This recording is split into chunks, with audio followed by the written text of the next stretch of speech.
Alors ce soir, nouvelle étape de prière au Cénacle. Et nous avons loué le Seigneur parce que nous avons la foi, et nous l'avons loué pour avoir la foi, et pour grandir dans la foi. Comme Jésus le dira à propos de Pierre, « J'ai prié pour toi, pour que ta foi ne défaille pas. » Qu'elle ne défaille pas et qu'elle grandisse. L'homme ne vieillit pas, il grandit. C'est un peu de l'arsène, non? Je vais reculer peut-être. Si je recule, ça va aller, mais je ne peux pas reculer plus. Parce que je pense qu'il y a un peu de l'arsène. Ou alors c'est de l'arsène que j'ai dans la tête, je ne sais pas.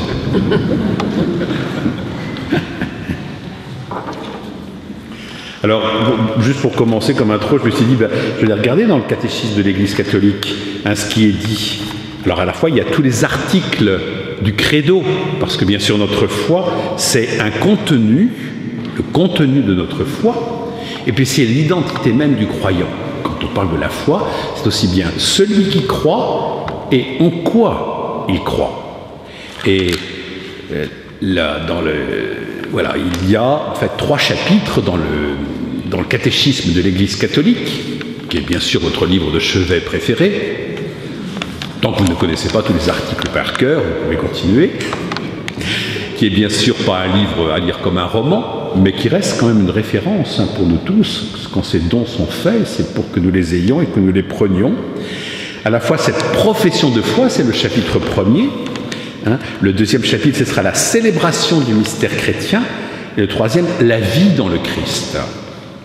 Alors, si je reprends ce plan, la profession de foi, là, le catéchisme va s'intéresser au contenu de la foi. La foi, ensuite, qui est célébrée. Célébration du mystère chrétien. Alors, la première, c'est foi confessée, foi célébrée et foi vécue. C'est le trépied de la foi. Voilà. Vous savez qu'un trépied, c'est plus stable qu'un bipède. C'est pour ça, d'ailleurs, qu'il y en a qui se promènent avec une canne, parce que c'est plus stable. Ils ont raison. Le trépied est plus stable que simplement les deux, parce qu'il faut bouger ou alors garder l'équilibre. Ce trépied de la foi confessée, c'est la dogmatique, c'est le contenu de la foi célébrée, c'est toute la célébration des sacrements, et 3e pied, la foi vécue. Vous voyez qu'à la foi, on peut rajouter des qualificatifs. Au centre même, il y a une personne, avec une foi qui confesse, qui célèbre, qui agit.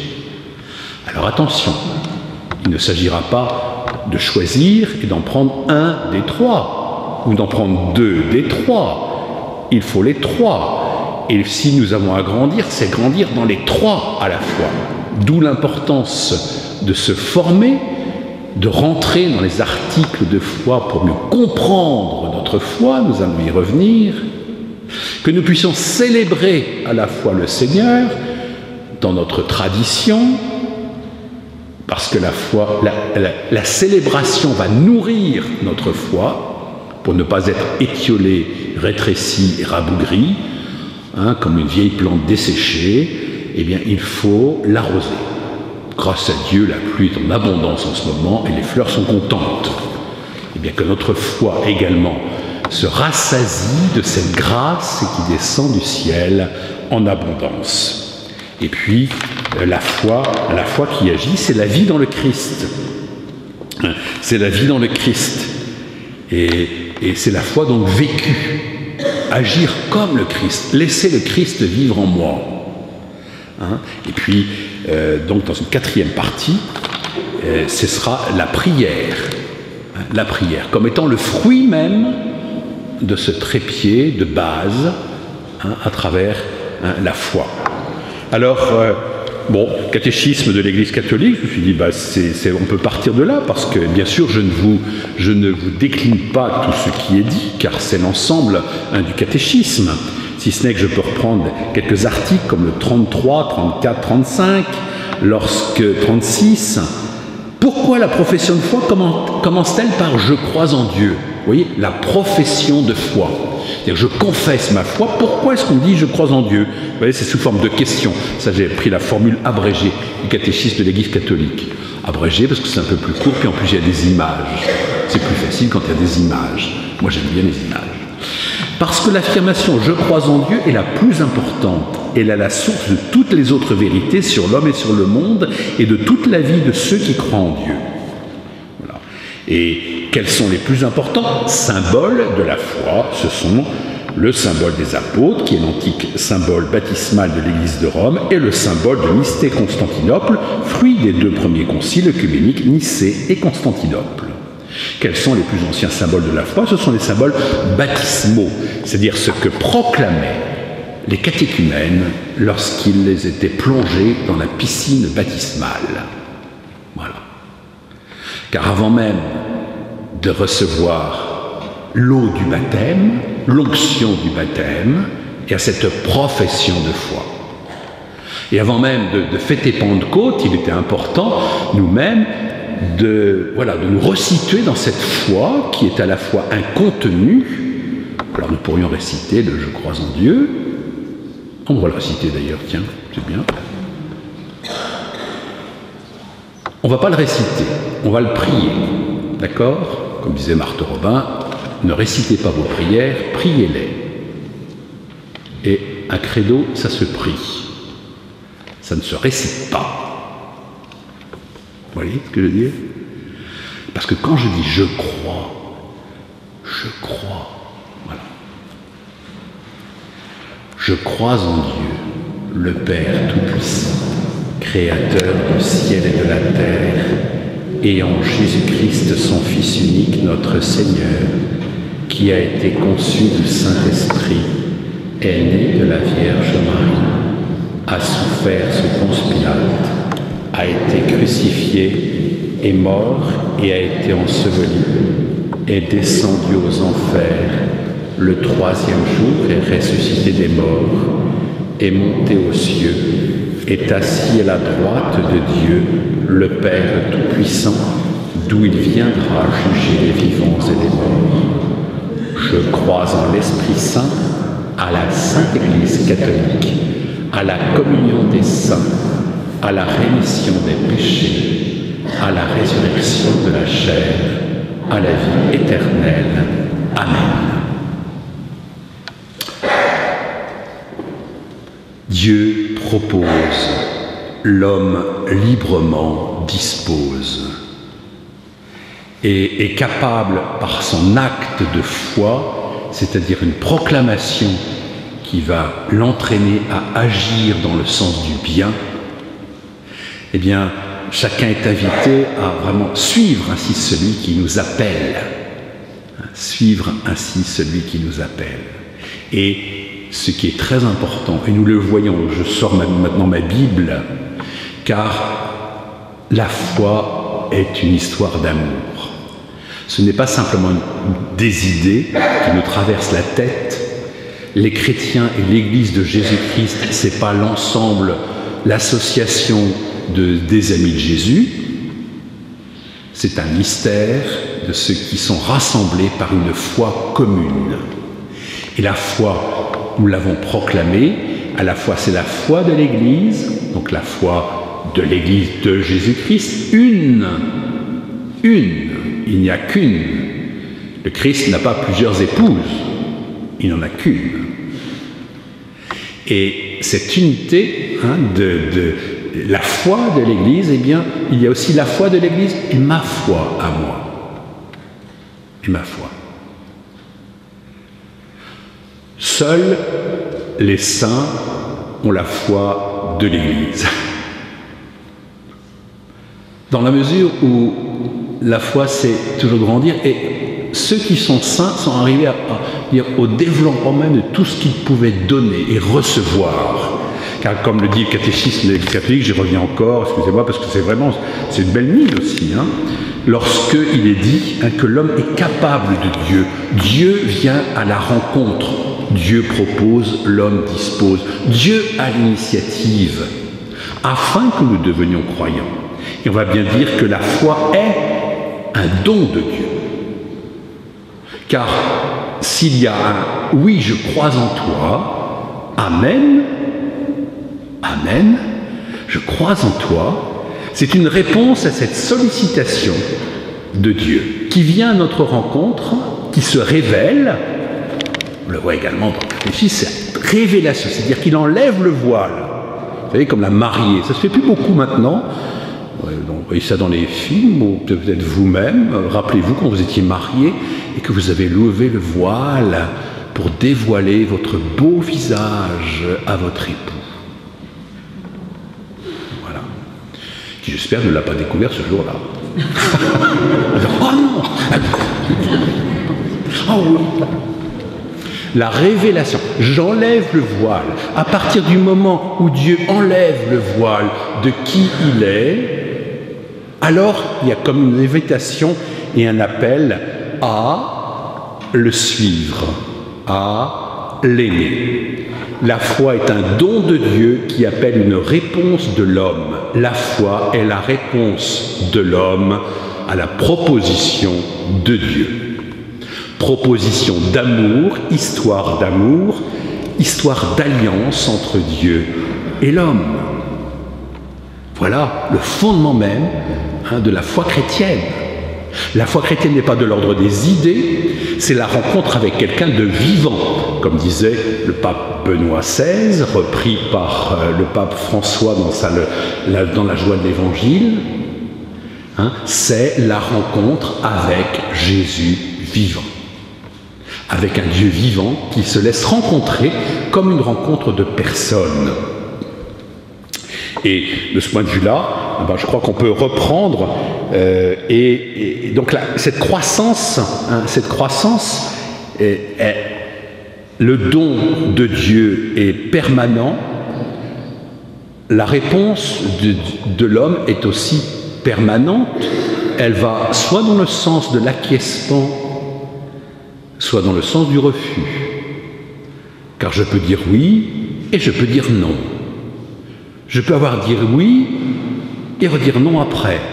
Mais je peux avoir dit non, et revenir à dire oui après. Et alors, c'est chaud et froid, quoi. C'est là où on s'enrhume. Dieu, lui, il est constant dans son amour, il n'arrête pas de nous aimer, il n'arrête pas de se déclarer, il n'arrête pas de venir nous rejoindre, et nous-mêmes, nous oscillons. Et dans notre histoire, et notre histoire sainte, rappelez-vous, comment vous étiez quand vous aviez 5 ans, et 10 ans, et 15 ans, et 20 ans, et 25 ans, et 30 ans, etc. Et vous pouvez ponctuer votre histoire sainte avec des événements de foi. Est-ce que votre foi est plus grande aujourd'hui que lorsque vous aviez 10 ans? C'est à vous de répondre. Est-ce que vous avez l'impression que votre foi grandit? Mais ce n'est pas simplement qu'un sentiment. Faut-il évaluer sa foi? Je crois que oui, dans une relecture. Et en même temps, nous n'avons pas à juger notre foi dans la mesure où seul Dieu sait.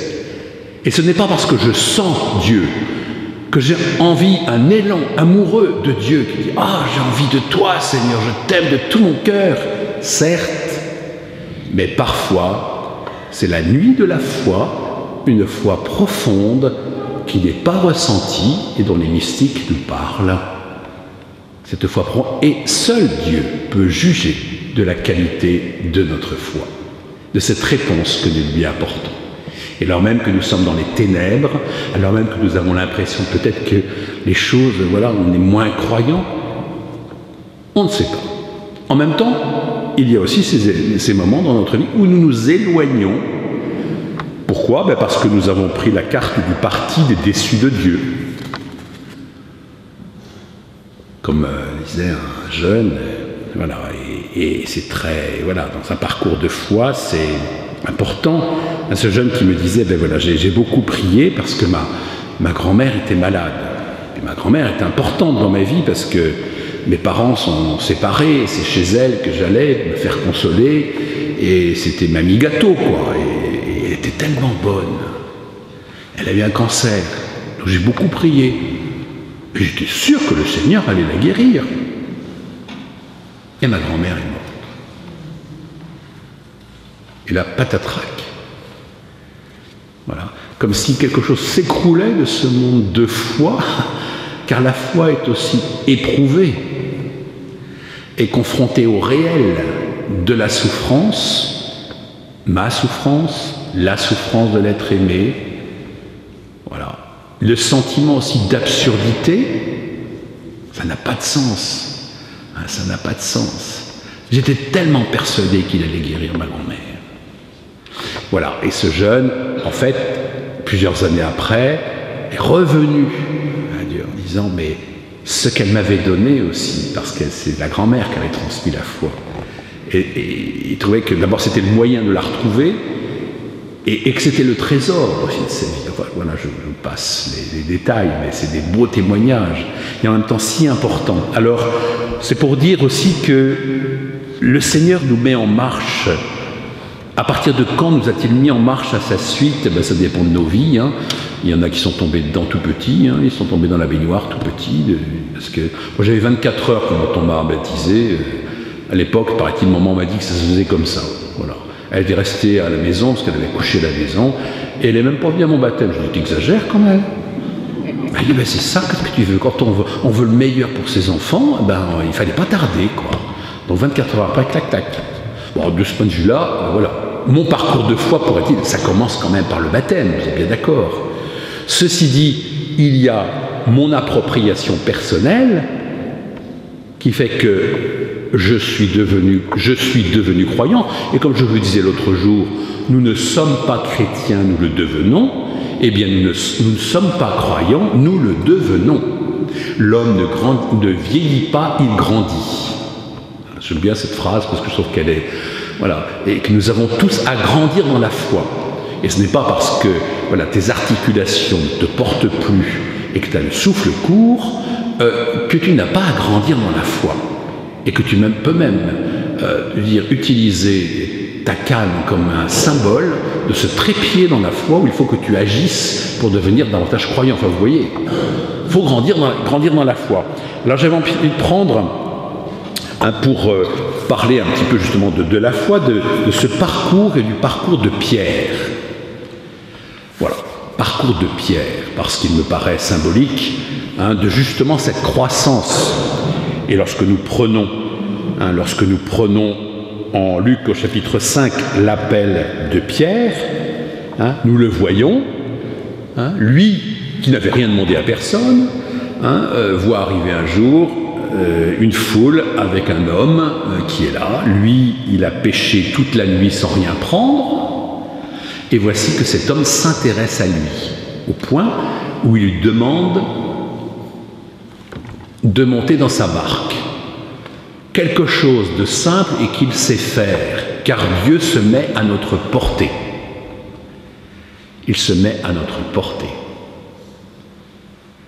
Je me rappelle, c'est ce petit témoignage d'une amie, là, je l'ai dit l'autre jour à la journée pour les handicapés, là, cette amie Marie-Caroline, qui devait venir et qu'on a eu par Skype. Et quand elle était elle était invitée au Bernardin avec Macron. Et puis elle était très surprise, parce que Macron est venu me dire bonjour, que bien vu d'ailleurs, on est poli simplement. Sauf qu'elle avait lu son livre qu'elle voulait lui dédicacer, elle l'avait dédicacé à l'avance, on a pu lui redonner. Elle m'a dit, mais ce qui m'a étonné, c'est qu'il s'est mis à ma portée. C'est-à-dire qu'il s'est mis un genou à terre, accroupi. Elle me dit, ça, moi j'ai l'habitude, je sais que c'était pas calculé. Ça venait de lui. Vous voyez, je suis content de faire la pub pour Macron. Mais en même temps, je trouvais que c'est un beau témoignage de cette femme qui reconnaît que, voilà, et s'est abaissée. Ben, c'est comme Dieu fait la même chose. C'est-à-dire, il va venir rencontrer quelqu'un, un enfant, un vieux, un agriculteur ou un ingénieur, et ne va pas agir de la même manière selon celui avec qui il s'adresse. Ouais, il faut se mettre à la portée de celui qu'on rencontre. Et ce n'est pas à celui que je vais voir de s'adapter à moi, c'est l'inverse. Enfin, on peut s'adapter chacun. Le mieux, c'est encore quand on s'adapte l'un et l'autre. L'un et l'autre. Je dis ça parce que Jésus, avec Saint Pierre, regardez, il monte dans sa barque et lui demande simplement il lui demanda de s'écarter un peu du rivage. Ça, il sait faire. Et c'est là qu'il va entendre un discours qui n'est pas fait pour lui, parce que lui, il est fatigué, il est pressé de rentrer à la maison, il n'a rien pris, il n'est pas content, parce que là, il est de mauvaise humeur, quoi, parce que pêche-bredouille, c'est nul, hein, c'est zéro. Donc, et puis en même temps, voilà, il a bon cœur, donc il aime rendre service. Et à partir de cette bonne action, les scouts diraient cette béa, hein, à partir de cette béa, Dieu vient le rejoindre. Et comme il parle aux foules qui sont là, parce que l'idée de s'éloigner du rivage, c'était de pouvoir répercuter le son, hein, comme savaient faire les anciens. Ils avaient une maîtrise du son que nous n'avons plus avec nos micros. La preuve, c'est que nous n'arrivons même plus à placer notre voix, parce qu'on n'a plus de micro, on est perdu. Mais en même temps, ils savaient. Voilà, il fallait une chair, hein, pour pouvoir s'élever. Là, on sait qu'on arrose tout le monde. Et bien là, Jésus savait qu'on arrose tout le monde par les ondes, je veux dire, de la surface de l'eau. Et Pierre entend. Et Pierre entend. Dieu dit. Dieu dit. Et c'est une parole qui le concerne et qui l'intéresse. Pierre, lui, le manuel, le pécheur. Et c'est pour ça que quand Jésus, voilà, sa parole, donc il est intéressant, donc il est crédible. Crédible, ça veut dire celui qui mérite d'être cru. Celui en qui je peux faire confiance. Donc je peux lui donner ma confiance. Et en même temps, dans le discours, il y a cet aspect de connaissance. Vous avez deux dimensions importantes de la foi, la connaissance et la confiance. Deux dimensions importantes de la foi. À partir de ce moment-là, Jésus dit, quand il eut fini de parler, il dit à Simon, donc il n'a pas fini de parler puisqu'il parle à... Oui, mais là c'est une parole personnelle, c'est pas pour tout le monde.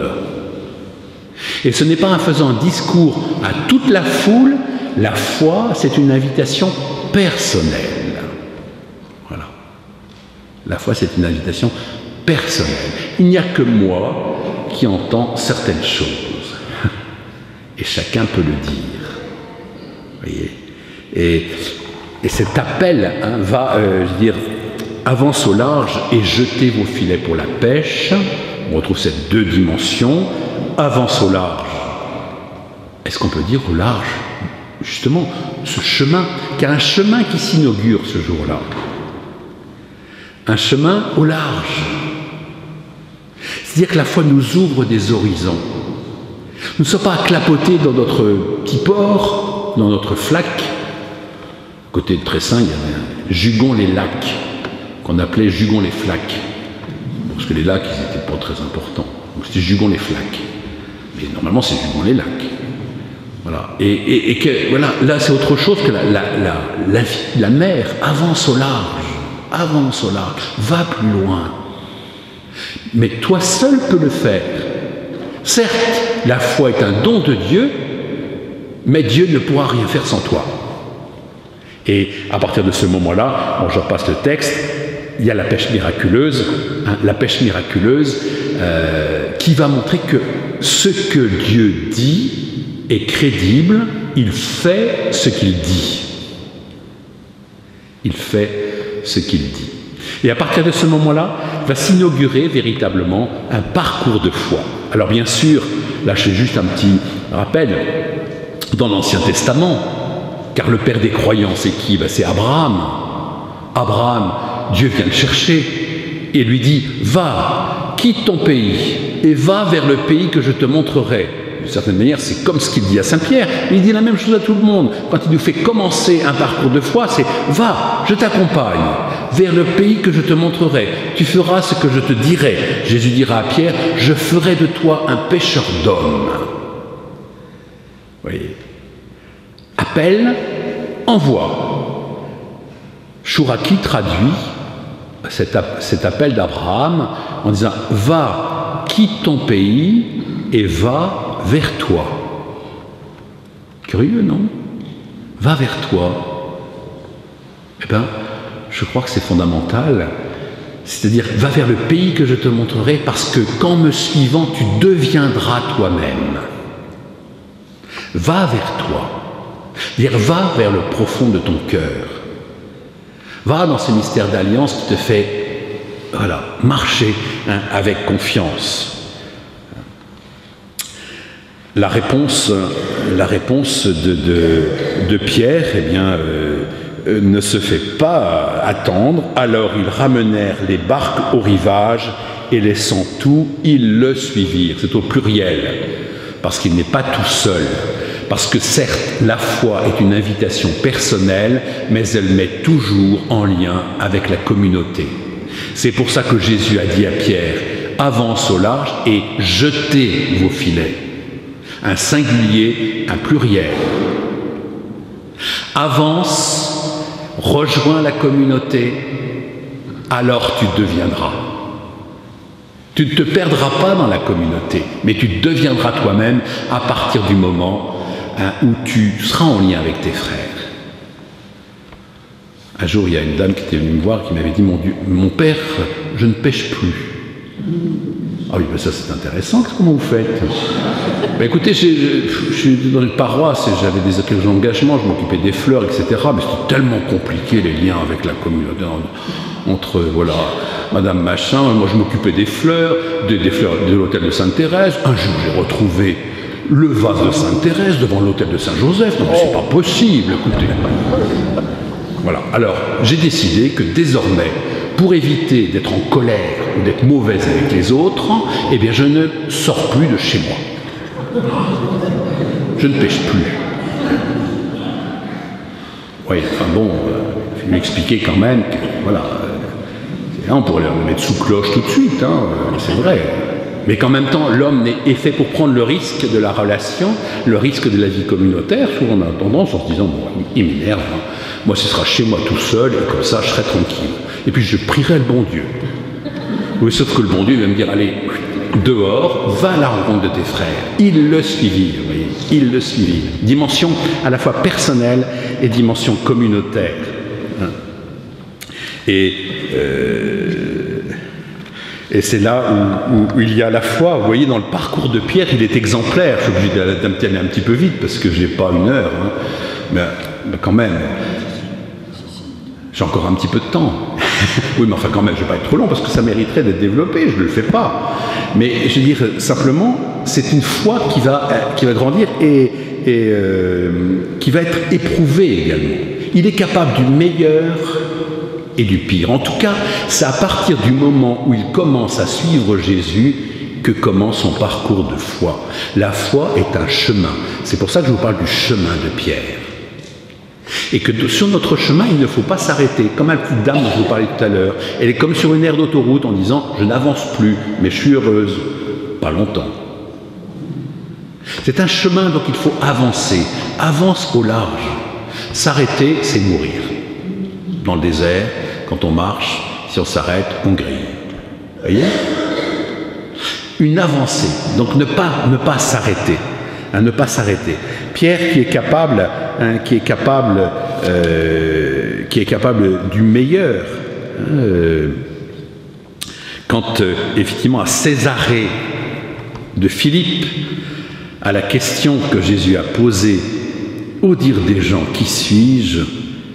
Pierre prend la parole et dit « Tu es le Christ, le Fils du Dieu vivant ».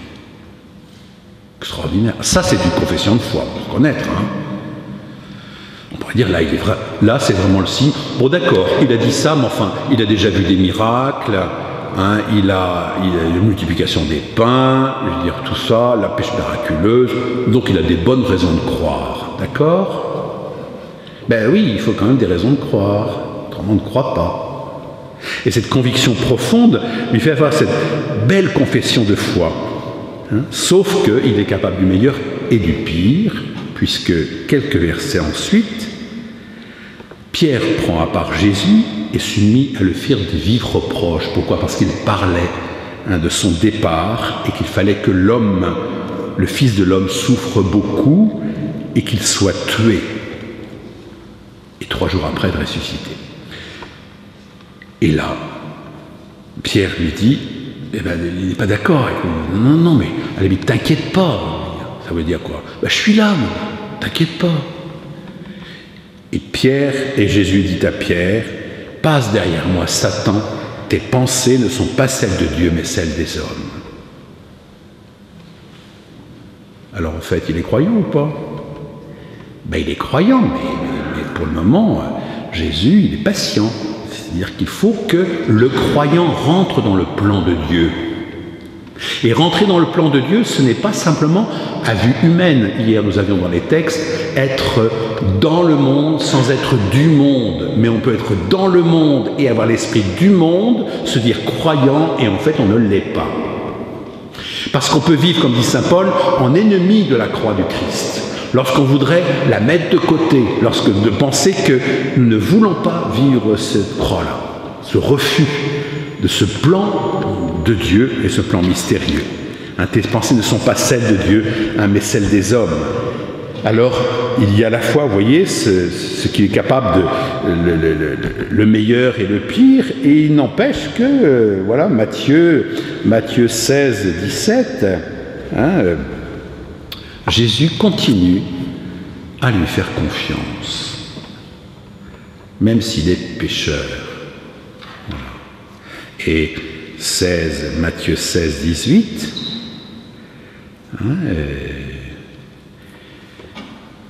c'est toujours à Césarée de Philippe, mais c'est en Matthieu. Bon. Et Pierre dit, tu es le Christ, le Fils du Dieu vivant. Jésus lui dit, heureux es-tu, Simon. Ce n'est pas la chair et le sang qui t'ont révélé cela, mais mon Père qui est aux cieux. Et moi, je te le déclare, tu es pierre, et sur cette pierre, je bâtirai mon Église. Et la puissance de la mort ne l'emportera pas sur elle. Je te donnerai les clés du royaume des cieux, et tout ce que tu auras lié sur la terre sera lié dans les cieux. On a envie de dire, mais Jésus donne les clés à n'importe qui. Vous ne trouvez pas? Au niveau discernement, je trouvais que ce n'était pas génial, quoi, quand même.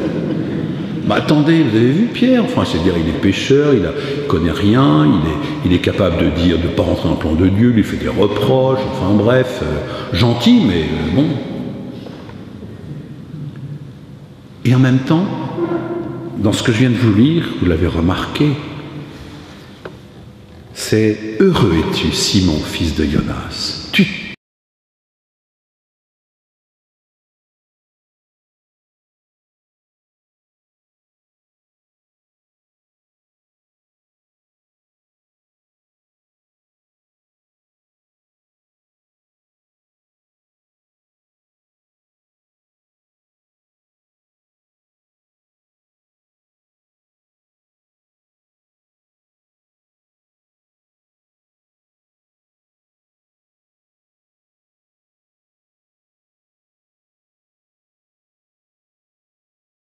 Tu es pierre, et sur cette pierre, je bâtirai mon Église.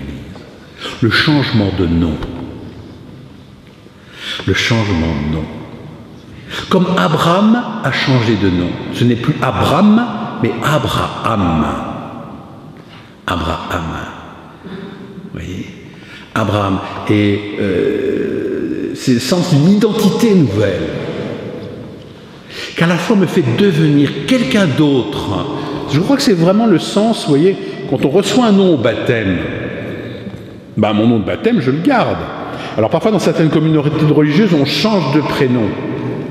Ça voulait dire, dans ce que je vais vivre maintenant, je veux être quelqu'un de neuf. C'est ça que ça veut dire. C'est pas par mépris pour son baptême et le prénom qu'on a reçu le jour de son baptême. On peut garder aussi son nom de son baptême. Ça se fait quand même beaucoup moins. Il y a moins de communautés religieuses qui changent le nom de celles qui rentrent, de ceux qui rentrent. Mais vous voyez, le sens, c'était bien cela. Nouveau, quelqu'un de nouveau, naître de l'eau et de l'esprit, devenir vraiment des croyants, au point où ben voilà, Pierre est capable, voilà, il a cette fougue, il a envie de suivre, de marcher sur les eaux, c'est 14, 28, 31. Et quand il est vous connaissez donc cet épisode, je ne vais pas le lire, mais simplement dire, quand il eut peur, parce qu'ils ont cru que c'était un fantôme, et Jésus leur parla, « Confiance, c'est moi, n'ayez pas peur. » Vous qui faites une veine à l'Esprit Saint, entendez cette parole de Jésus. « Confiance, c'est moi, n'ayez pas peur. » Confiance, c'est moi, n'ayez pas peur. C'est-à-dire que Jésus se fait reconnaître. Et la foi nous sort de la peur. Car confiance en Dieu, c'est s'appuyer solidement sur le Christ. S'appuyer solidement sur le Christ. Pierre prit alors la parole, « Seigneur, si c'est bien toi, ordonne-moi de venir vers toi sur les eaux. » Et Jésus lui dit, « Viens. » Pierre descendit de la barque et marcha sur les eaux pour aller vers Jésus. Mais voyant la force du vent, il eut peur. Et il commença à s'enfoncer. Il cria, « Seigneur, sauve-moi. » Aussitôt Jésus étendit la main, le saisit et lui dit, « Homme de peu de foi, pourquoi as-tu douté ?» Voilà. Pierre marche sur les eaux, il a vu Jésus faire pareil, il veut faire comme lui. Quelque part, c'est de l'ordre de la foi. Je vois Jésus agir de telle manière et je veux faire comme lui. De telle manière que faire comme lui, hein, faire comme lui. Et c'est bien, mais là c'est intéressant ce passage parce que il va revenir dans sa peur. Pourquoi? En fait, il a dit, si c'est bien toi. Donc c'est à partir d'un doute qu'il met Dieu à l'épreuve. Mon Dieu, si c'est bien toi, fais-moi un signe. Je ne suis pas contre les signes, le bon Dieu non plus, d'ailleurs il en donne, la preuve c'est que Pierre a marché sur les eaux. Ceci dit, je crois que si vraiment il avait eu la foi, d'abord il l'aurait reconnu, il n'aurait pas dit à Jésus, ordonne-moi de venir. Ce n'était pas la volonté de Dieu qui marche sur les eaux. C'est une interprétation possible, vous voyez.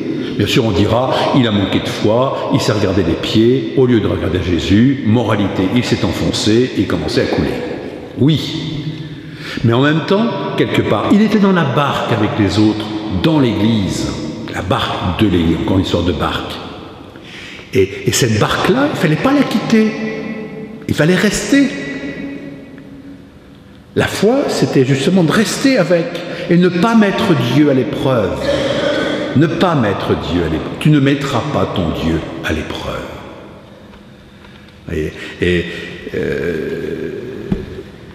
Alors, je passe, Marc 14, 66, c'est l'événement majeur, c'est le reniement de Pierre, parce qu'il va aller jusque-là.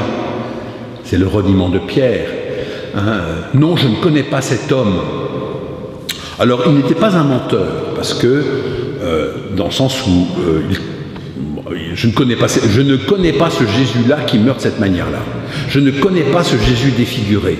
Ce n'est pas celui que j'aime, ce n'est pas celui que j'ai suivi. Je ne veux pas de la faiblesse de l'amour de Dieu. Je veux bien un Dieu tout-puissant qui marche sur les eaux et multiplie les pains et les poissons, ça je trouve ça génial, mais un Jésus qui se laisse arrêter de cette manière-là, je dis non. C'est le refus d'être croyant. Je dis non à ce Dieu-là. Mon Dieu, si tu étais bon, on ne verrait pas tout ça. Ça ne m'arriverait pas. Mon Dieu. Ben oui, Dieu, il accepte la réprimande, mais ceci dit, il va simplement nous accompagner pour que nous comprenions le sens de ce que nous avons à vivre. Et le sens de ce qu'il vit, la croix. Moi, si j'étais Dieu, arrête. Moi, si j'étais Dieu, moi, j'aurais sauvé les hommes d'une autre manière qu'en mourant sur la croix. Vous croyez pas? On peut trouver d'autres manières quand même de sauver les hommes. Arrière de moi, Satan. Je suis à ce moment-là, tes pensées ne sont pas celles de Dieu. Le croyant, c'est celui qui ajuste sans cesse ses pensées à celles de Dieu.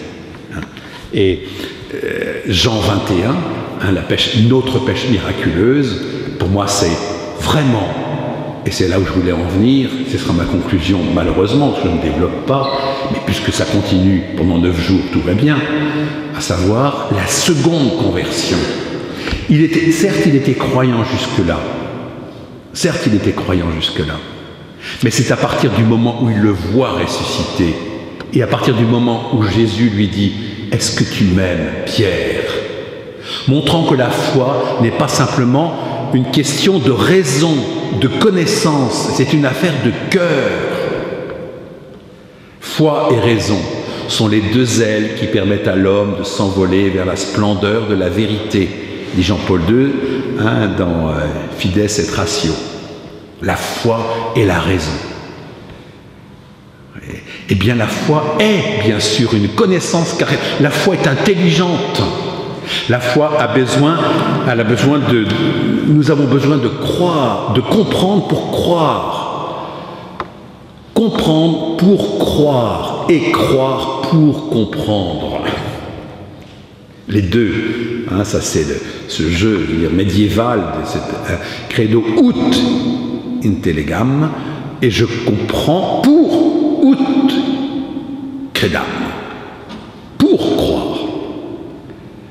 Et c'est à partir du moment, le lien véritablement fort d'amour entre Pierre et Jean, c'est un lapsus révélateur, ça veut dire aussi que tu ne peux pas aimer Dieu si tu n'aimes pas ton frère. Donc un amour universel, mais avant tout la source de la foi, c'est tu aimeras le Seigneur ton Dieu de tout ton cœur, de toute ton âme et de tout ton esprit. À partir de ce moment-là, Jean 21, le Seigneur lui dira, lui dira que quand il parlera de sa mort, quand tu étais quand tu étais